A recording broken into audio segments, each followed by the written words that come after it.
After the slaughter, humanity declared, civilization is over. Part 1, the day the stars went quiet. The first bomb hit Sao Paulo at 6:14 in the morning. I know the exact time because I was looking at my watch.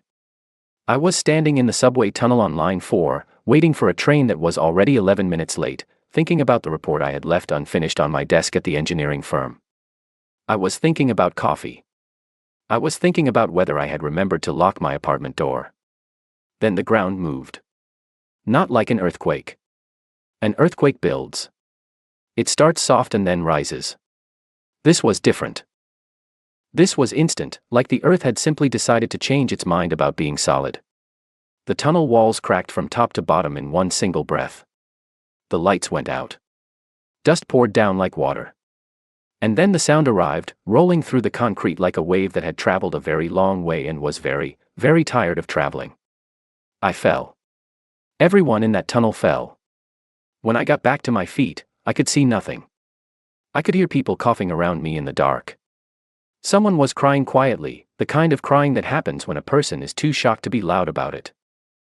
I pressed my back against the tunnel wall, took a breath, and tried to remember everything I knew about structural engineering.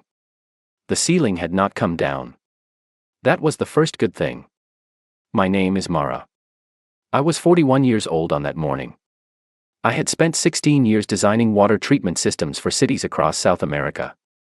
I was not a soldier, not a hero, not anyone special. I was a woman with a hard hat in her bag and a torch on her keychain, and in the next few minutes, those two things would matter more than anything else I owned. I turned on the torch and looked around. There were 7 of us in that section of the tunnel. A doctor named Philip, still in his white coat from a night shift, with a cut above his eyebrow that he kept touching and then frowning at.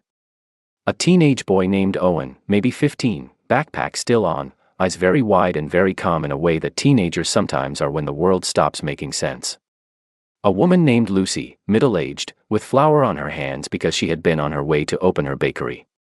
A soldier named Corporal Reyes, who had no unit, no orders, and no way to reach either. And 2 others, a quiet man named Grant and an older woman named Dorothy, who held hands without saying a word to each other from the very first moment.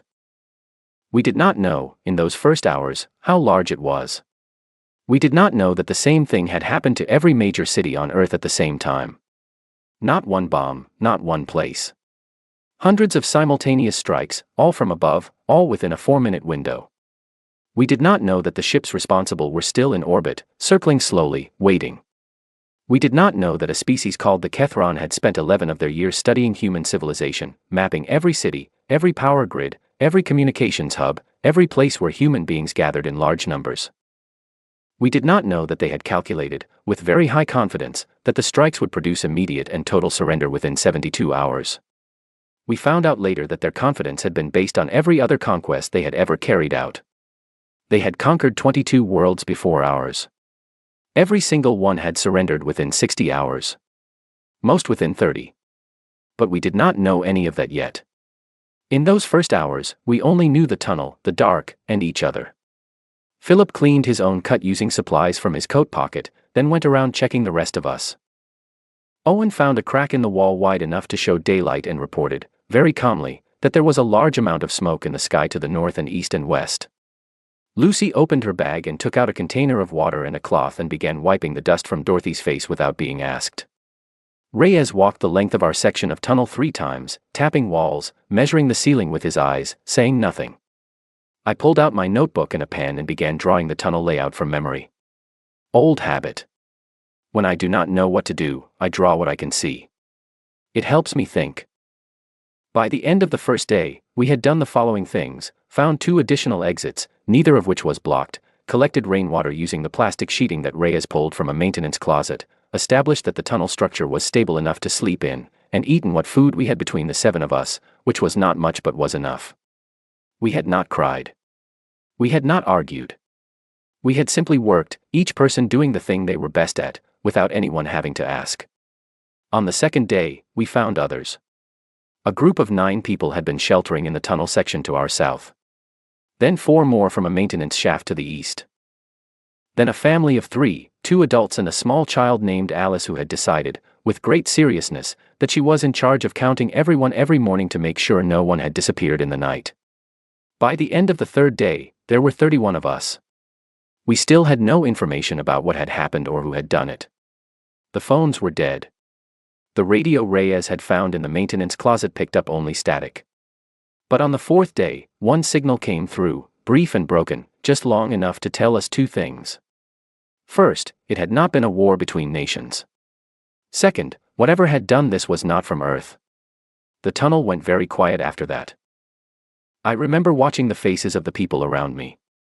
I was looking for fear, for panic, for the collapse that I had always heard would happen when people received news too large to understand.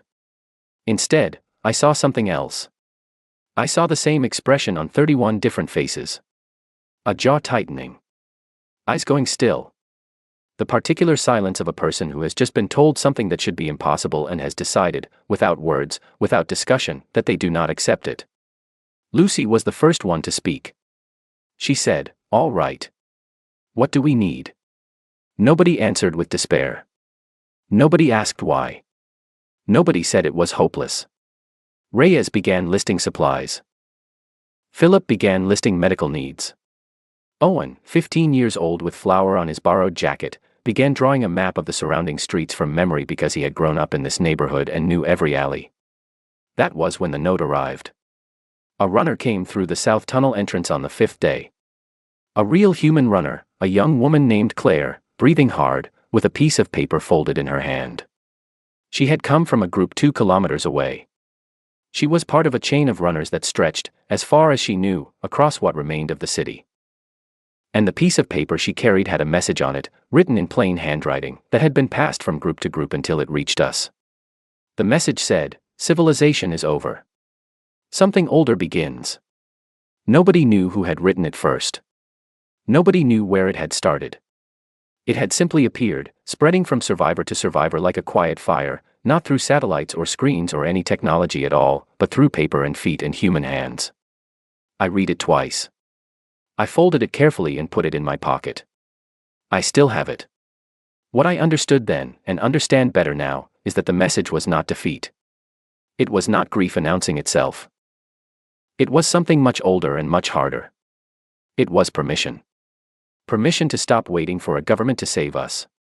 Permission to stop measuring ourselves by the rules of a world that no longer existed. Permission to be exactly what we needed to be, without apology, without ceremony, without waiting for anyone to give us the order.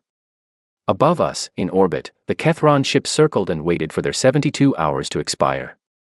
They were very confident. They had done this before. They knew how it worked. On the ground, 31 people in a tunnel were making a list of what they needed and dividing up the work. The Kethron sent their first ground scouts down on day 4.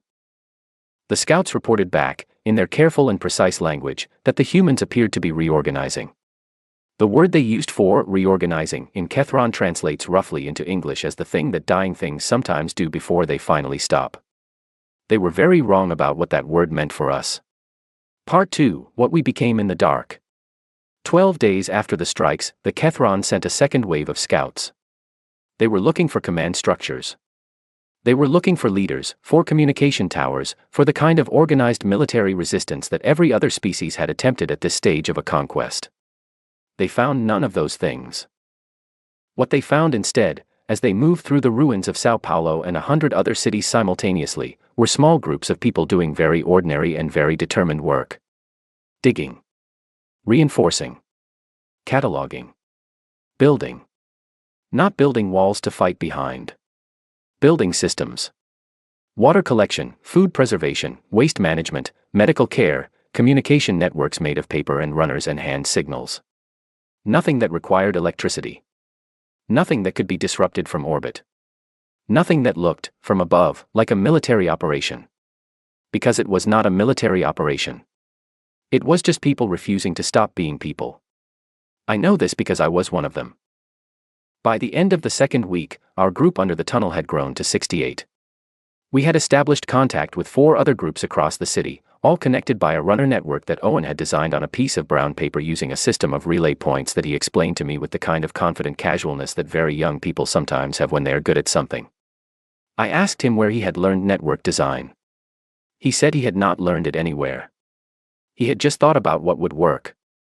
I made him the head of communications. He did not seem surprised by this. He was already acting like it.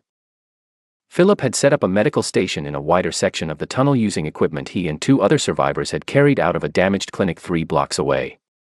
He had a nurse named Helen and a retired paramedic named Gordon working with him, and the 3 of them had already treated 42 people for injuries and illness.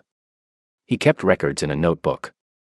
Every patient, every treatment, every outcome. He told me he did not know why he was keeping records so carefully, since there was no one to report them to. I told him there would be someday. He looked at me for a moment and then wrote something else down.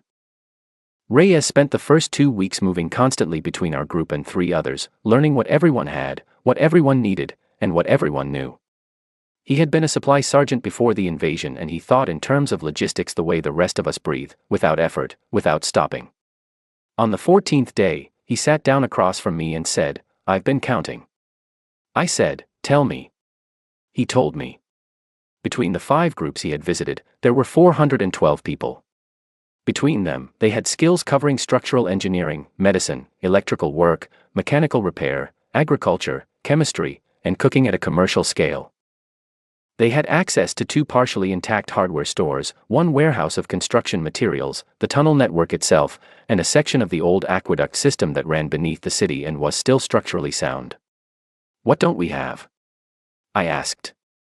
He thought for a moment. "Nothing we can't figure out," he said. And then, after a pause, "We need to go deeper." He meant it literally. The Kethron were conducting systematic sweeps above ground, not to find individual survivors, but to map the population density. The less we appeared on the surface, the less data they would have. The less data they had, the harder it would be for them to model our behavior. And if they could not model our behavior, they could not predict what we would do next. This was Reyes thinking like a soldier. But it was also, and I would not fully understand this until much later, something more important.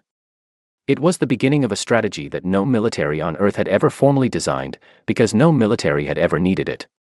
It had no name yet. We were inventing it as we went. We went deeper. Over the next 3 weeks, our network expanded underground. Old subway lines, maintenance tunnels, the aqueduct system, a forgotten section of 1960s civil defense construction that Grant found on a city planning map he had pulled from a flooded archive building. We connected everything we could reach. We moved more people underground. We established growing stations using seeds collected from parks and gardens, lit by carefully managed power drawn from a salvaged generator that we ran only at specific times and for specific tasks. We did not look like an army. We looked like a colony of very stubborn ants.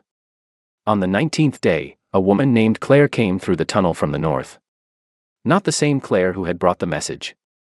This one was older, mid-50s, with sharp eyes and paint-stained hands. Her name was Claire Nolan and she had been a xenobiologist at a university research center. She had survived the strikes in a basement laboratory, and in the 2 weeks since, she had been doing something that no one else in our network had thought to do. She had been listening to the Kethron. Not understanding them, not yet. But capturing their communications on a piece of equipment she and 2 colleagues had rebuilt from salvaged components. Electromagnetic signal capture, she explained, the kind used to study deep space transmissions. The Kethron were not encrypting their internal communications between ground units, because it had not occurred to them that any surviving humans would have the capability to intercept them. This was the first of many things that had not occurred to them about us. Claire could not translate the signals. But she had identified patterns. Repetition rates that suggested emotional state. Increasing frequency of certain short signals that, based on her study of other non-human communication systems, suggested something like confusion or concern. She pulled out her notes and spread them on the tunnel floor and pointed at a particular cluster of signals that had appeared 3 times in the past week, always following a Kethron ground sweep, always longer and more complex than the surrounding communications. That, she said, tapping the page, is a report that went up the chain. Each time, after one of their sweeps came back with less than they expected to find. They expected more bodies, Reyes said. They expected more surrender, Claire said. There's a difference. She was right, and the difference mattered enormously. The Kethron were not looking for survivors so they could finish the job. They were looking for the collapse of organized human behavior, because that collapse, across all 22 of their previous conquests, had been the signal that the population was ready to accept subjugation. Without that signal, their entire process of post-conquest administration had no starting point. We were not giving them the signal. Not because we had planned not to. Not because some genius commander had designed a strategy of behavioral denial.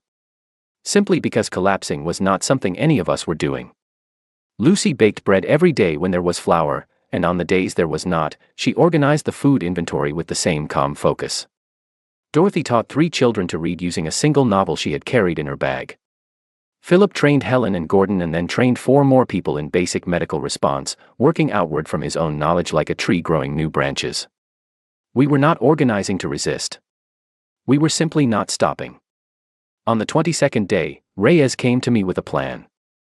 The Kethron had a supply relay station on the surface 3 kilometers to our northeast. It was a temporary structure, not heavily defended, used to transfer energy cells between their orbital vessels and the ground units. It was the kind of installation they built on every conquered world during the transition period, when they were moving from active strikes to occupation. Taking it out would not change the balance of power. But it would do something else. It would send a data point back up to their commanders that did not fit any of their models.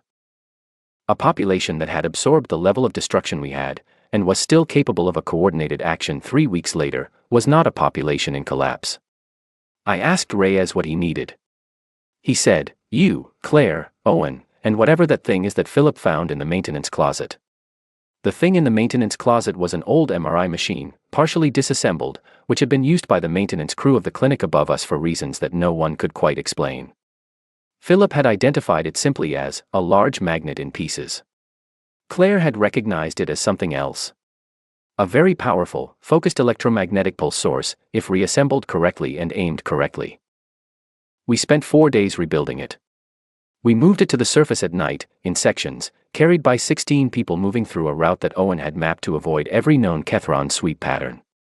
We set it up in the basement of a building 200 meters from the relay station. The energy source was a modified generator running on fermented grain fuel that Lucy had been producing for 2 weeks in a section of the aqueduct that smelled absolutely terrible. Claire calculated the angle.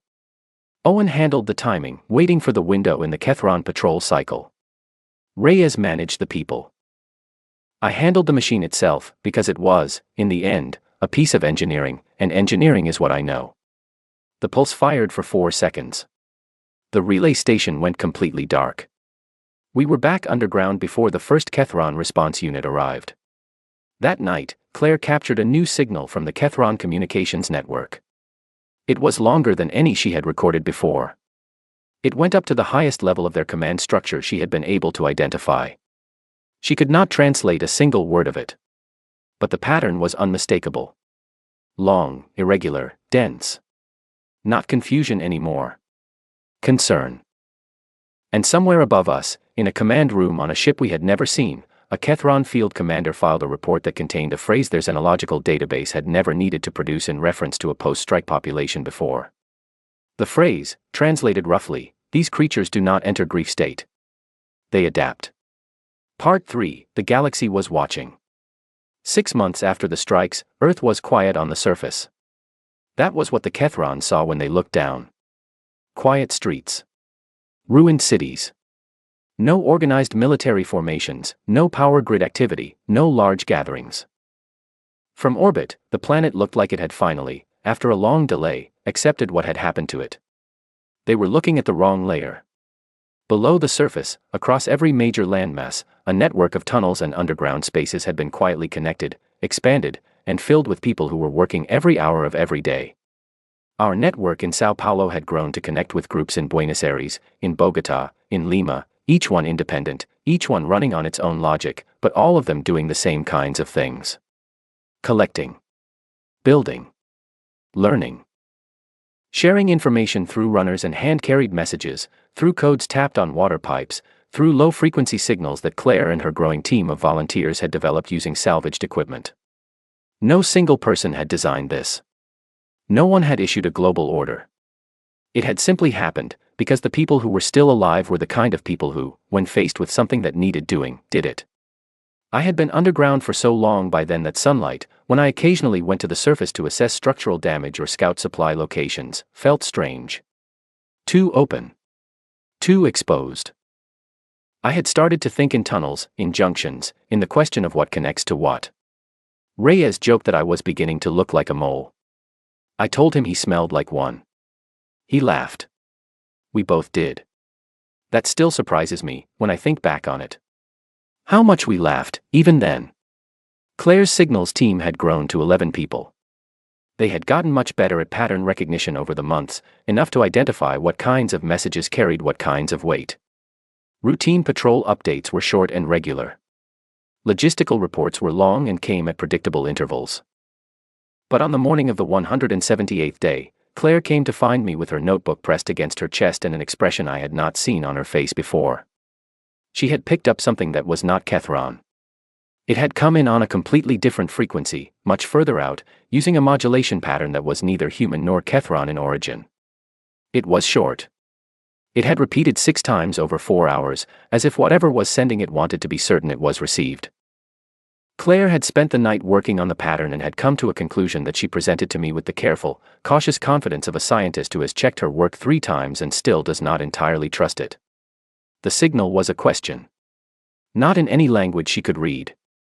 But the structure of it, the way it was formatted, the rising pattern at the close that appeared across many communication systems as an indicator of inquiry, pointed clearly to a question being asked. And the question was, as best as she could determine, directed toward Earth. Toward us. Claire believed it had come from a species called the Velhari. She had found references to them in a fragment of Kethron communication captured weeks earlier, a passing mention in what appeared to be a historical context. The Velhari were a species the Kethron had subjugated approximately 200 years ago. They were still subjugated. They had attempted resistance once, decades after their conquest, and had been put down. Since then, they had been, as far as Kethron records indicated, completely quiet. Completely quiet, apparently, until now. I spent a long time looking at Claire's notes. Then I picked up a pen and asked her to help me write a response. We did not have a transmission system powerful enough to reach wherever the Velhari were. But Claire's team had spent months building a relay, bouncing our signals off a salvaged communications satellite that was still, barely, functional in a decaying orbit. It was not reliable. But it was something. We composed a response, short and clear, structured in the same mathematical and musical pattern that Claire's team had identified as a likely common framework across different species communication systems. It was not a military communique. It was not a call for help. It was an answer. The answer said, in the clearest form we could manage, we are here, we are functioning, and we are not done. 3 weeks passed. Then the Velhari responded. Their second message was longer, and Claire's team, with the help of 2 additional people who had backgrounds in linguistics and signal theory, was able to extract more meaning from it. The Velhari were not, as Claire had suspected, simply curious. They were disbelieving. Their message, as best as it could be understood, was asking a question that translated roughly as, "How are you still doing this?" They were not asking about our tactics. They were not asking about our weapons or our numbers or our resources. They were asking about something harder to quantify. They had seen the scale of what the Kethron had done to Earth. They knew the numbers. And they could not understand how a population that had been hit that hard was still producing coherent, coordinated action 6 months later. I wrote the response myself. I wrote it in plain language, knowing Claire would need to translate it into the mathematical structure, and I wrote it as clearly and as honestly as I could. I did not describe our tunnel networks or our supply chains or our communication systems. Those were not the answer to the question. The answer to the question was something simpler. I wrote, "We have nothing left to protect except each other. You cannot threaten us with the loss of things we have already lost. You cannot bargain with people who have stopped needing what you have to offer. We did not choose to be this way. It was chosen for us. But we have found that it is, in its own way, a kind of freedom." Then I added one more thing, we would like to know what the Velhari need. Claire looked at that last line for a long time. Then she nodded and translated it. The response came faster than we expected. The Velhari had, it turned out, been building something of their own. Not a tunnel network, because their world was different from ours. But something. They had resources we did not. Technology fragments from 2 centuries of quiet, careful, invisible accumulation, things stored away in places the Kethron never thought to look, because the Kethron had, for 200 years, believed the Velhari were broken. They had not been broken. They had been waiting. For what, they had not known. Until they picked up an anomalous signal from a planet that was supposed to be in post-conquest collapse. 3 other species, it would emerge over the following weeks, had been watching Earth in the same way. Not the Kethron. Other species. Species that the Kethron had subjugated, or threatened, or simply frightened into long submission. They had all seen the strikes. They had all expected the outcome they had always seen. And instead, they had seen this. Our network did not know about any of this for a while. We were busy. Because the Kethron had not been idle during those 6 months either. On the 193rd day, Claire's team intercepted a new kind of signal. It was different from anything they had seen before. Dense, directed, and repeated between multiple high-level Kethron command nodes simultaneously. It took Claire's team 4 days to identify the pattern as a distribution order, the kind of signal used to push a command outward to multiple operational units at once. Gordon, who had developed an instinct for this work over the months, said it felt like the kind of signal that preceded a large action. He was right. The Kethron deployed what their communication fragments, when Claire eventually decoded enough of them to understand, called the extinction protocol. It was a biological agent, engineered specifically to target human physiology. Not a weapon that destroyed infrastructure or territory. A weapon that destroyed people, while leaving everything else intact. It was, by any measure, the most direct statement of intent they had yet made. It failed. Not because we had anticipated it exactly. Not because some hidden laboratory had engineered a countermeasure in advance. It failed because of something that had been happening, quietly and without central direction, in dozens of independent groups across our network for months. People who understood biology and chemistry had been studying everything they could access about the Kethron and about the alien materials that had come down with their equipment and structures. Not to build weapons. Simply because understanding what was around them was what those people did. Notes had been shared through the runner network. Observations had been collected.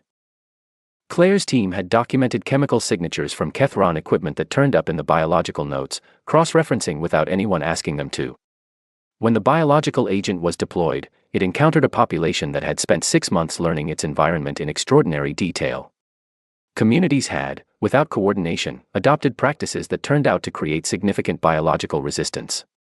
The groups with medical expertise, like Phillips, had been cataloging and testing everything, not for any single purpose, but because that was what careful people with medical training did. The agent reached perhaps 12% of its intended effectiveness. The Kethron High Council received the report in a meeting room on a ship above our planet. One of the council members, the oldest among them, had been present for all 22 previous conquests. He had never seen an extinction protocol fail. He had never needed to see one fail, because it had never been necessary to deploy one before. There is a word in the Kethron language that had not been used in 8 centuries. Not because the language had no need for it, but because the council and the commanders and the entire apparatus of Kethron conquest had not encountered the specific experience the word described in a very long time. The word translates, approximately, into English as dread. The old council member used it in the meeting. Others in the room were quiet for a long time. Below them, in the tunnel networks of a dozen ruined cities, people were eating dinner, teaching each other skills, laughing at small jokes in the dark, and waking up the next day to do exactly what they had done the day before. On the 199th day, a message came from the Velhari that contained something new. Not just words. Coordinates. And attached to the coordinates, in a format that Claire's team took 2 days to fully decode, something extraordinary. Information. Technical information. Manufacturing specifications for a class of energy tool that human engineering had not yet reached independently, shared in a form that our people could understand and work with. The Velhari had decided. 2 other species sent similar packages within a month. The galaxy had been watching. And some of what it had seen had decided that the time for waiting was over. Part 4, We Don't Forgive. We finish. 18 months after the first bombs fell, nothing about Earth looked the way the Kethron had planned. Their models had predicted that by month 6, the remaining population would be in a state they described as passive endurance. By month 12, organized social structures would have broken down completely. By month 18, the surviving humans would be ready for integration into the Kethron labor system, which was how every previous conquest had ended. Populations who had been broken enough were always grateful for stability, even stability that came from the people who had broken them. None of that had happened. What had happened instead was something their models had no word for, because their models had never needed a word for it. The human population had not broken down. It had broken down into smaller pieces and then rebuilt itself differently, faster, and with fewer moving parts that could be disrupted. The underground networks now stretched across every continent. Runner systems had been supplemented by a low-frequency signal network that Claire's team had expanded with the help of technical information from the Velhari.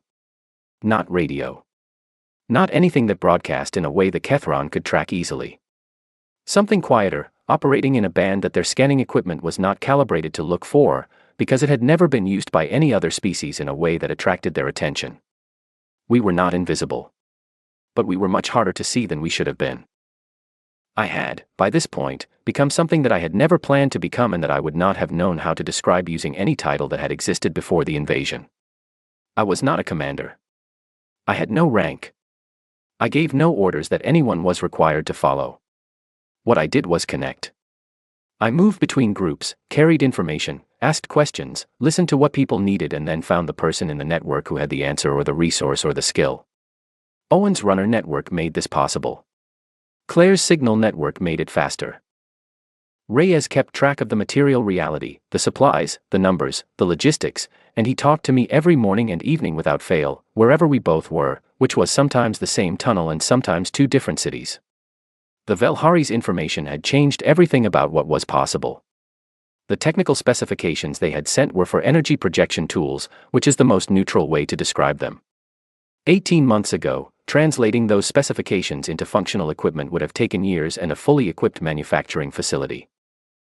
What it actually took was 4 months and the combined knowledge of approximately 300 people across our network who had backgrounds in electrical engineering, mechanical work, materials science, and improvised construction. They were not elegant. The first ones looked like they had been built in a tunnel, which they had. They were heavy, inconsistent in output, and required 2 people to carry. But they worked. And within 2 months of the first functional prototype, there were 40 more, and within 2 more months after that, several hundred, spread across the network. The Kethron had no idea. They had continued their occupation with a level of confidence that, when I learned the details of it later, struck me as genuinely puzzling. They had seen us destroy the relay station. They had seen the extinction protocol fail. They had received increasing numbers of concerned reports from ground unit commanders who described an occupied population that behaved unlike any they had managed before. And yet the High Council had continued to operate on the assumption that these were anomalies. Temporary distortions in the expected pattern. The pattern, they believed, would assert itself eventually. It always had. On the day we were ready, I sent one message through the network. Not a tactical order. Not a command structure document. Just a date, and a time, and 3 words, begin when ready. That was all it needed to be. Because no one was waiting for permission. Every group had been preparing on its own timeline for its own objectives. What they needed was a shared moment, so that the actions did not scatter across weeks and give the Kethron time to respond to each one individually. What happened next has been described in many ways by many people who were part of it. I can only tell you what I saw from where I was. I was above ground for the first time in many weeks, standing on the roof of a partially standing building on the eastern edge of what had been the city center. It was early morning. The air was cold and smelled of rain and, underneath that, the metallic smell that had become permanently associated in my mind with Kethron equipment. At the agreed time, I looked north. There was a light. Then another, from the west. Then from the south. Then from multiple directions at once. Not explosions. Focused, controlled discharges of energy, each one aimed at a specific target that had been identified and studied and confirmed over weeks of careful observation. The Kethron had 17 significant installations in and around the city. Within 40 minutes, 14 of them were either fully offline or operating at severely reduced capacity. The remaining 3 were dealt with over the following 2 hours by teams that moved faster and more quietly than anything the Kethron ground response units expected. Reyes had spent 3 months mapping the response patterns of every Kethron unit in our region. He knew how long it took them to react, which routes they used, how they communicated during an emergency. None of that had been wasted. Every team in the network had someone who understood the local Kethron movement patterns the same way. What made the Kethron response so ineffective was not that it was slow.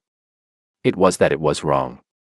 Their commanders had built their response strategies on models of human behavior that no longer applied to anyone in our network. They sent units to intercept centralized command locations that did not exist.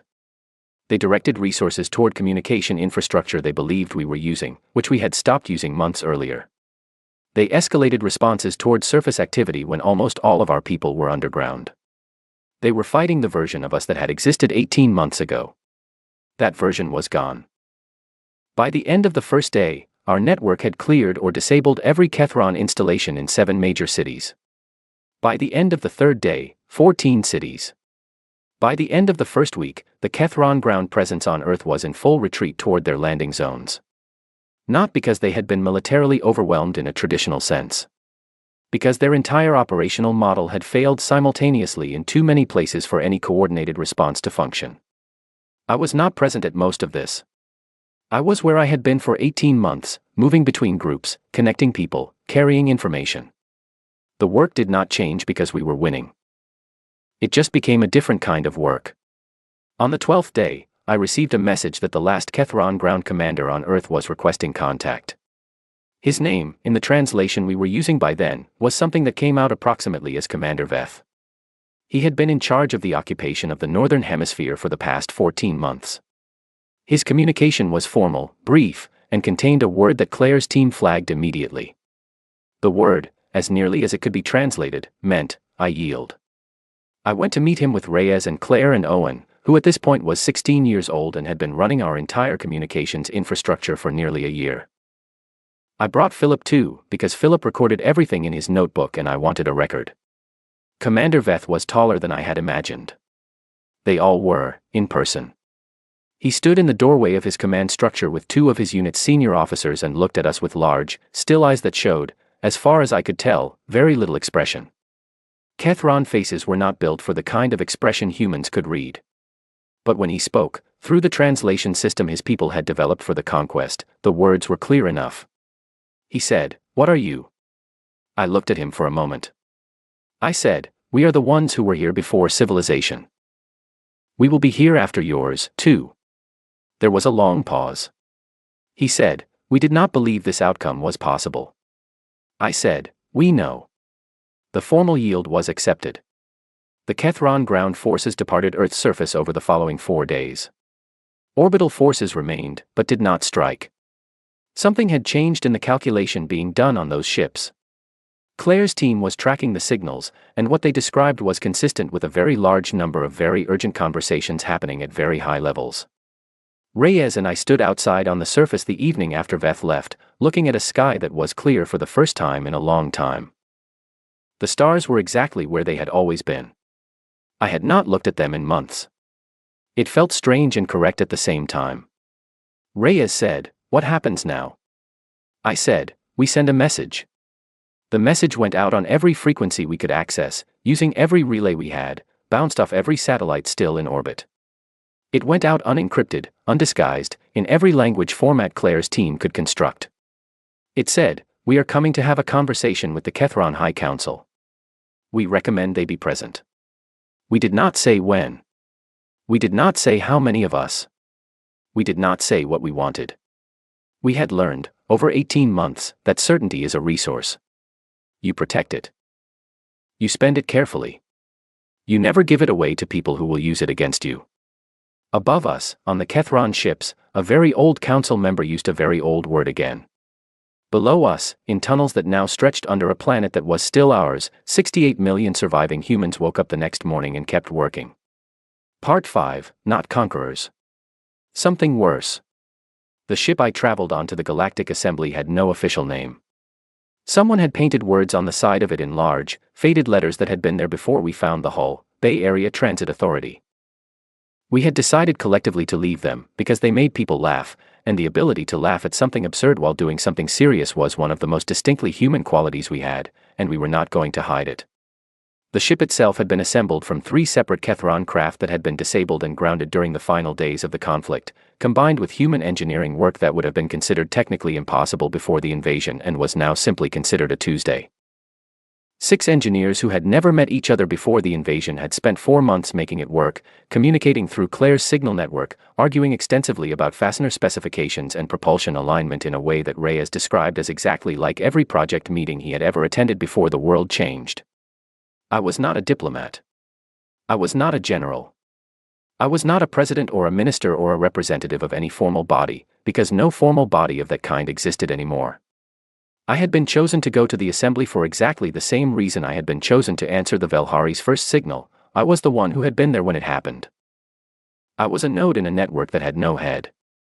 I spoke for the network not because I was above it, but because I was part of it, and the network had decided, without a vote or a meeting or any formal process, that I was the right person for this moment. Owen put it best, in the blunt way that 17-year-olds have. He said, "You're the one who answers when someone asks a hard question and doesn't talk around it." I told him that was not necessarily a qualification for representing humanity to a galactic governing body. He shrugged and said, "It is now." He was right, again. He usually was. We traveled for 22 days. The crew of the ship was 11 people, the 6 engineers who had built it, Claire, Reyes, Philip, a linguist named Ada who had been part of Claire's signals team from early on, and me. We spent the journey preparing. Ada and Claire worked on language every waking hour, refining the translation frameworks they had been building for months, testing them against every signal sample they had, arguing quietly about nuances in meaning that could shift everything in a live conversation. Philip kept his notebook. Reyes ran logistics assessments and kept asking practical questions about what we would need if any number of things went wrong, which was how he showed that he cared about the outcome. I spent a lot of the journey looking out at the stars and thinking. I thought about the tunnel. About the first day, the 7 of us in the dark, Lucy with flour on her hands, Dorothy and Grant holding hands, Owen with his eyes wide and calm. About Alice, the small girl who had counted heads every morning to make sure no one had disappeared. She was 2 years older now and had decided, with the same solemn certainty, that she was going to be an engineer. Philip had told her that she could be whatever she wanted. She had told him that she already knew what she wanted and did not need him to tell her it was possible. Humanity produced children like that. I had noticed it more and more over the past year. Children who had grown up in the invasion years with a particular quality that was different from anything I had seen in children before. Not harder, exactly. Clearer. Like glass that had been through a very hot fire and had come out without the cloudiness it had before. The Galactic Assembly was a space station that was, in terms of scale, beyond anything human engineering had previously imagined. It made our patched-together ship feel like a rowboat next to an ocean liner. 43 species had permanent representation there. Another 12 had observer status. The station had been in continuous operation for 600 years, and in that time it had seen the admission of new species, the collapse of old alliances, the resolution of a small number of territorial disputes, and the steady, quiet background presence of the Kethron, who were the most powerful single entity in the assembly and who had been conducting conquests with the assembly's tacit tolerance for most of the station's history. The tolerance had been based on several things. The Kethron were powerful enough that direct opposition was costly. They had, historically, kept their conquests from becoming a destabilizing presence in the broader galactic community. And the populations they subjugated were, after the initial conflict, compliant. They did not cause trouble. They did not attract attention. We were about to be the exception to every part of that last point. The assembly hall was designed for many species simultaneously, which meant it was large, variably lit, full of sounds that were not quite speech and not quite silence, and organized in a way that no single species would find either perfectly comfortable or deeply uncomfortable. I sat in the section designated for Earth's delegation and looked around at 42 other delegations and felt, for the first time in a long time, something that I had to consciously identify before I could name it. I felt very small. Not diminished. Not afraid. Just aware, in a way that was actually somewhat pleasant, of the scale of things. This was a very large universe. It contained a very large number of living beings making complicated decisions. And we were a part of it, whether anyone here had planned for that or not. The Kethron delegation arrived last. There were 7 of them, all in formal attire that I recognized from captured images, deep-colored and precisely arranged. They were watched by every other delegation in the room. The watching was careful and contained, the kind of watching that people do when they are not sure whether to be frightened or satisfied, and are trying not to show either emotion too clearly. Commander Veth was not among them. I looked. These were council members. 3 of them were among the most senior in Kethron governance. One of them was the old council member whose use of the word for dread had been captured in the signal intercepts, though I did not know that until Ada pointed him out quietly. The session opened. There were formal procedures. There were extended acknowledgments of Earth's presence as a new participant entity, worded carefully to avoid either condemnation of the invasion or approval of it, which was exactly the kind of language that had kept the assembly functioning for 6 centuries. I listened to all of it and said nothing. Then the floor was offered to Earth. I stood up. There was a silence in the hall that was different from the silences before. Not diplomatic silence. Something more real than that. I spoke, and Ada's translation system relayed my words in 23 languages simultaneously. I said, "We are not here to describe what happened to Earth. Everyone in this room is aware of what happened. I am not going to list numbers or describe suffering, because the numbers are known and the suffering does not require description for anyone with the capacity to understand the scale of it. I said, we are here because the Kethron have, for 6 centuries, operated with the tacit permission of this assembly. Not because this assembly approved of what they did, but because the populations they conquered were no longer capable of asking for anything different. They were quiet. They were compliant. And a quiet, compliant population is invisible, and invisible suffering is easy to allow to continue. I looked at the Kethron delegation when I said the next part. The old council member looked back at me with the large, still eyes of his species. I said, we are not quiet. We are not compliant. And we are not going away. I said, our request is specific and it is the only one we will make today. The Kethron leadership is to stand before a tribunal under galactic law, accountable to the same legal framework that this assembly has had on its books for 400 years and has never once enforced against a powerful member. Not because we want punishment for its own sake. Because the rule that unenforced is not a rule. It is a suggestion. And we are done living in a galaxy governed by suggestions. I sat down. The silence lasted a long time. Then the Velhari delegation did something that Claire told me later had not happened in the assembly in recorded history. They stood. All of them, at the same time, without any visible communication between them. Just stood. 3 other delegations stood a moment later. Then 2 more. Then, slowly, one by one, almost every delegation in the room. Not the Kethron. The old council member looked at the standing delegations for a long time. Then he looked at me. I met his eyes and held them, which in human terms means something specific about steadiness, and in Kethron terms, I learned later, means something even more pointed about refusal to accept hierarchy. He spoke, finally. His words came through the translation system with the flat precision of something said very carefully by a being who is choosing every word with full awareness of its weight. He said, you understand that your population is a fraction of what it was. You understand that you have no empire, no fleet in any meaningful size, no formal governance structure recognized by this body. You have come here alone. I said, we have come here with exactly what we had in the tunnel on the first day. Each other, and a clear sense of what we need to do. He said, and what you need to do is this. A trial. I said, what we need to do is make sure that what happened to us cannot simply continue happening to others because no one in this room with the power to stop it has chosen to use that power. A trial is where we start. What comes after that belongs to this assembly to decide, if it decides to be what it claims to be. There was a long pause. The old council member said, in a tone that I could not fully read and that Ada later described as somewhere between assessment and something like the beginning of respect, you are a very strange species. I said, we have been told. The session ended. The formal processes that followed took weeks. The tribunal question was debated at extraordinary length by delegations who had never previously spoken loudly on the matter of Kethron conduct. The Velhari, given their own opportunity to address the assembly, spoke for 4 hours. The other species that had been watching Earth for 18 months each brought their own testimony. None of it was manufactured. None of it needed to be. The Kethron leadership stood trial.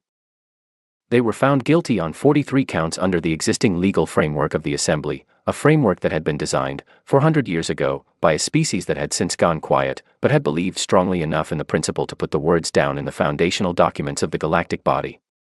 The counts included unlawful destruction of inhabited worlds, biological assault on a non-combatant population, and failure to abide by the terms of engagement that all member species had theoretically agreed to on joining. The sentence was not execution. It was not conquest in return. It was what I had asked for from the beginning: accountability. Removal from power of the specific individuals found responsible.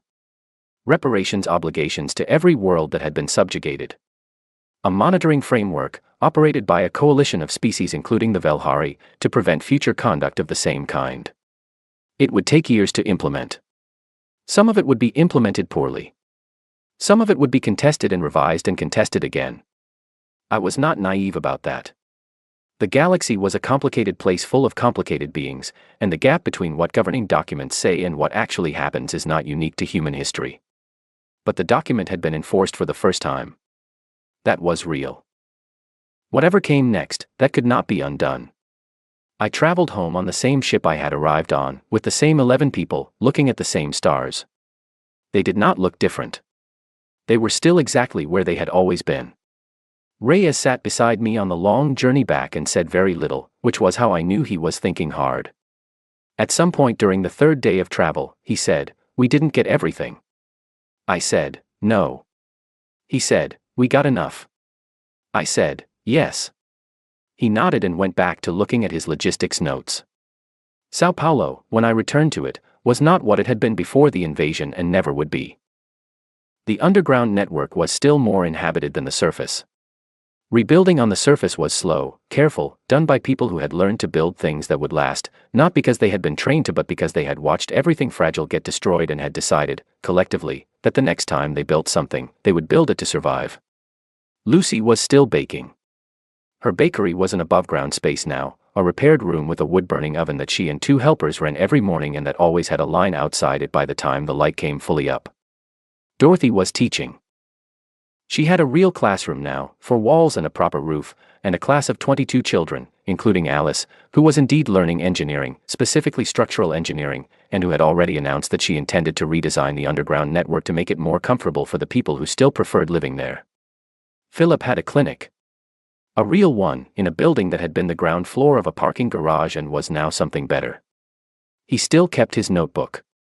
He had filled many of them by then and had begun training others to keep records the same way, because the habit of careful observation was, he said, the most important medical tool he had. Owen ran the communications network. He was 17 now and he ran it the way he had always run it, with calm, clear focus and the occasional observation that turned out to be completely correct. He had also, recently, begun teaching signal theory to a class of 12 adults who wanted to understand how it worked. Reyes was where he was usually. Everywhere, counting things, making sure what needed to be in place was in place. I sat down on the ground outside Lucy's bakery on the morning after I returned and someone handed me bread. Warm, dense, made from flour that had come from a field that had been planted in soil that had once been covered in rubble. It tasted exactly the way bread always tastes, which is to say it tasted like someone had made it for you, which is the best thing anything can taste like. I ate it slowly and looked at the sky, which was clear that morning, and thought about nothing in particular. That was what we had been fighting for. Not the tribunal. Not the assembly. Not the recognition of a galactic body or the defeat of an enemy or the proof of inequality. Just this. The ordinary morning. The bread. The people moving around me, going to their work, speaking to their neighbors, building things. The declaration we had made 18 months before had not been the end of civilization. It had been a statement that civilization, whatever else it was not the buildings or the governments or the infrastructure. It was the choice, made every single day by every single person, to act as though the people around them mattered.